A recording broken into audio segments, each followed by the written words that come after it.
think school safety is physical school safety, but it's also the mental, emotional aspect. And so we need to do things to make sure that kids feel part of school, that they feel welcomed, that they are connected. Kids emerging from the pandemic, they are just, they're stressed. They don't seem to be emotionally stable in the ways that we're used to, and they don't seem to necessarily be at the right emotional development stage for their age. So they might be ninth graders, but they really kind of behave like seventh graders. So that's a challenge, and it makes the whole school environment a little bit more stressful. We had a few issues that came up last year that really shone a light on gaps in our safety plan. We had unfortunately, we had a suicide in the spring, and many kids came forward and talked about their own mental health issues, which the district has known would be an issue, and we knew would be an issue, obviously, during the pandemic. But what became evident is we had services in place, but people didn't necessarily know about them. If a student was in crisis, they might get help through their counselor, and it was all done very confidentially.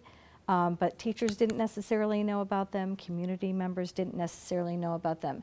So as a result, the district has listened to teachers and to the community and worked with the school board to implement some changes. One thing that we did do is hire someone who is a mental health educator. He'll have a really important role in the district, and he will be working with all stakeholders in the community. That's one of the pieces that we have in place. Even before, early in the pandemic, we had 4 school-home liaisons. They're counselors who can go right to where the issues are and can go out into the community. Like when we had a family that had a fire, for example, and they lost everything.